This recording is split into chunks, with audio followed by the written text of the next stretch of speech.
Alright, I am in Hong Kong still. I've got one more fruit here that I haven't reviewed yet. It's been sitting here for a while, and I just haven't wanted to do it, but this is my last chance, so if I'm gonna review this fruit, I gotta review it now. It is something I know is not really edible. You're not supposed to eat it. It is a ume. This is the key ingredient to making the Japanese food umeboshi. Boshi, I don't know. But what it is actually related to the apricot, but in Japan they call it a plum, which is just confusing.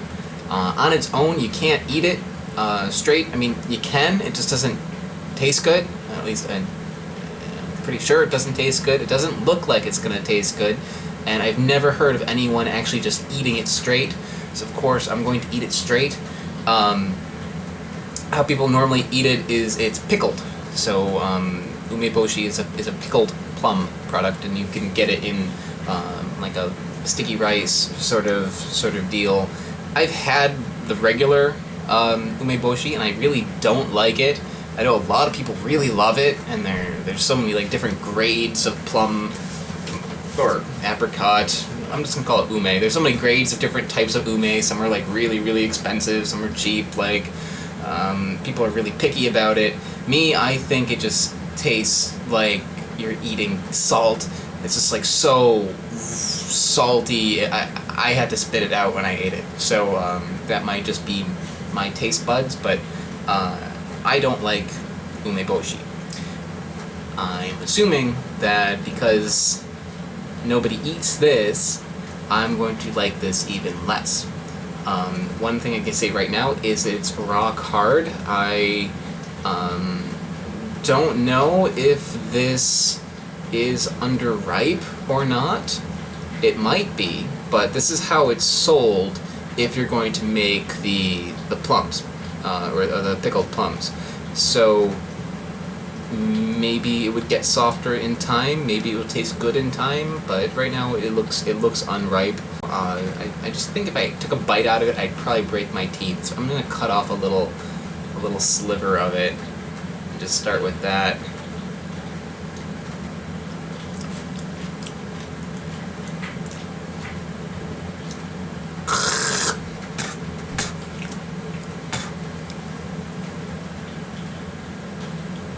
Ever take like an entire like lemon rind, just the rind, and just like shove it in your mouth and just start like eating it? Yeah, kind of like really like awful, strong, like deep bitter flavor that like a lemon rind would give you. It kind of tastes like that, but greener and more concentrated. It is not pleasant at all. Because I just love torturing myself, I'm going to try it. I'm going to try peeling some of this outside off. The outside is actually it's like very velvety. It's kind of like a little hairy. So maybe that is not good for me. I'm going to peel it and just try a piece of just the flesh. Alright. Okay, there we go. Ugh. Alright, I'm not eating any more of this thing. Yeah, it's really bitter. You know what it kind of tastes like? There's an herb in Malaysia that I've had the misfortune of trying in a tea. It's called Tongkat Ali. I think that's how I would pronounce it. So it's like some sort of like root, kind of looks like ginseng or something, and It's just like a punch in the teeth, kind of like bitterness flavor. I sipped at like a tea made out of it for like an hour and got through like a centimeter of it. It tastes like that. I mean, that's kind of like a weird thing to bring up, some weird herb from Malaysia that nobody drinks, but unless you live in Malaysia, you probably haven't had that, but it does taste actually a lot like Tongkat Ali. So, but what that means is it's just like obnoxiously bitter. It's obnoxiously bitter. I think even people who really, really like umeboshi, like pickled plum, you won't like this. I don't think anyone will like this. This is pretty awful. But I can say now that I can scratch this off my list. My goal is to eat every fruit in the world, including ume and this thing. And what else do I have? I got this thing. I got like all sorts of weird stuff that I've never even heard of before coming here to Hong Kong. So I think it's good to scratch these off my list, and I will never have ume, at least raw ume, again.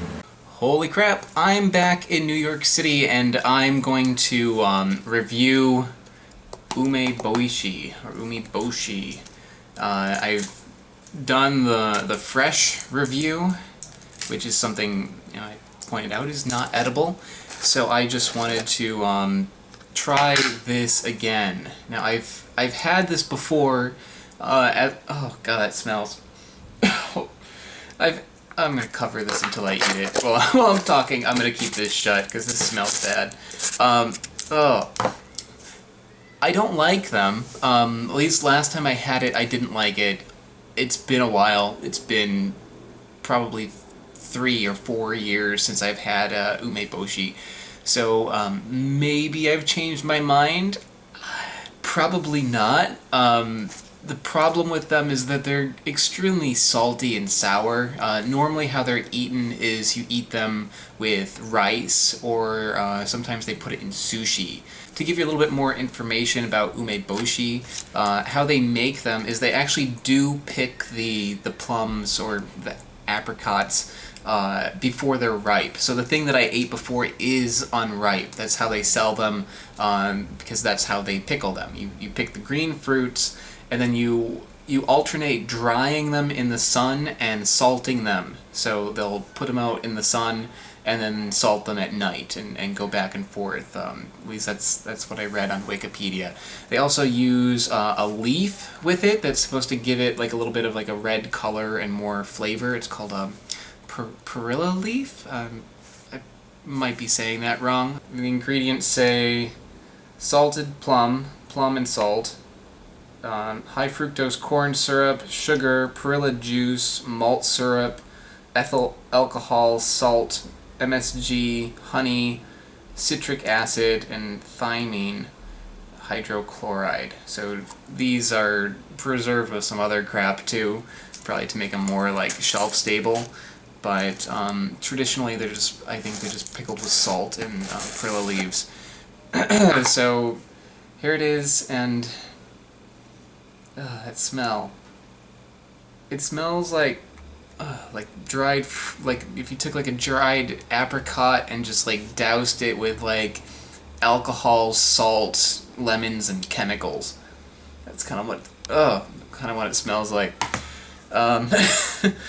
So guess what? I can tell you right now I'm not gonna like this just from smelling it, but let's go into detail about why I don't like it. Okay.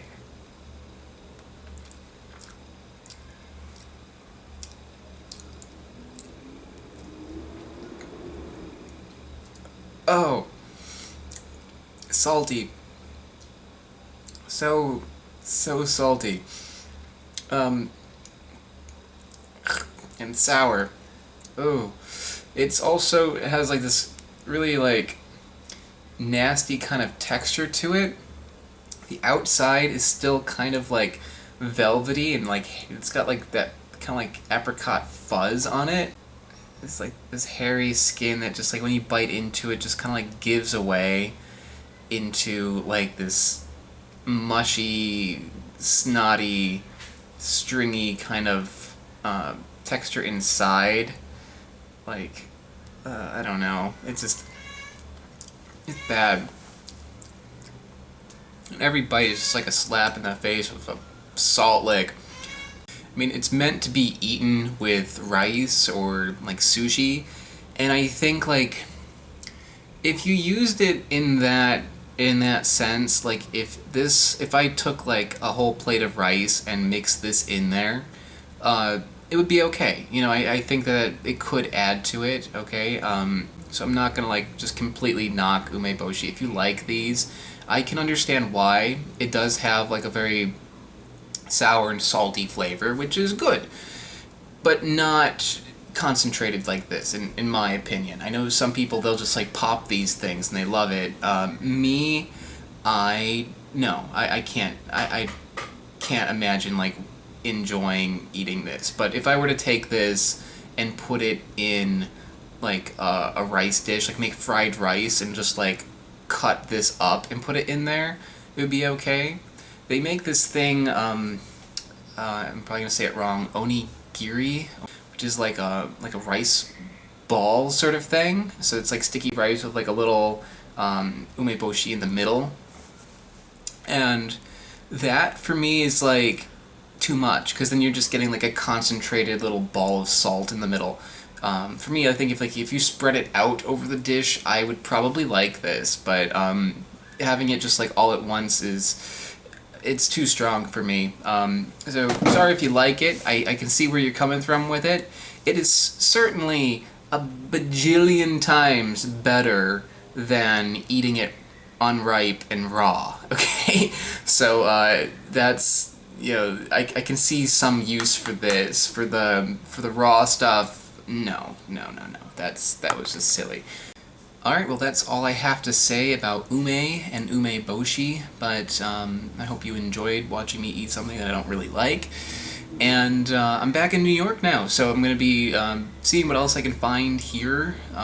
Got quite a few videos planned out, so I made it my mission to eat every fruit in the world, and I see no sign of that ever stopping. There is just so much that I've been finding in New York, in Hong Kong, in Malaysia, and I don't know where I'm going next, but pretty soon I'll be in another country and making even more videos. But anyway, thanks so much for watching, and have a good day.